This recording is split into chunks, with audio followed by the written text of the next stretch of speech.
जय जय श्री युगल बिहारी सरकार की जय, श्री वृंदावन धाम की जय, रजरानी की जय, यमुना मैया की जय। हमारी सबही बात सुधारी, कृपा करो श्री कुंज बिहारिनी। अरु श्री कुंज बिहारी, श्री नागरीदास जी का ये पद है। श्री नागरीदास जी कहते हैं कि श्री कुंज बिहारिनी, श्री कुंज बिहारी जी ने ब्रज में मुझे वास देकर मुझ पर ऐसी कृपा की कि मेरा जीवन ही संवार दिया। वृंदावन ऐसा धाम है जो रूप उजागर श्री युगल सरकार के रस को प्रकाशित करने वाली ठौर है।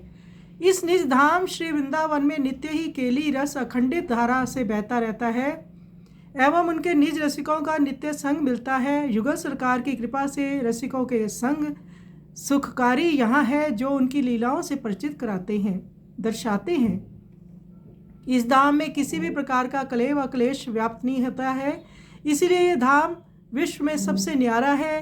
वृंदावन जैसा धाम कहीं नहीं है, क्योंकि यहाँ नित्य युगल विहार करते हैं। श्री नागरीदास जी कहते हैं कि मैं युगल सरकार पर बारंबार बलिहारी जाता हूँ, जिन्होंने मुझे अपना कर मेरा जीवन सफल कर दिया। ऐसे श्री युगल सरकार यहाँ कृपा करते हैं, विहार करते हैं। आइए सुंदर पद का हम श्रवण करें।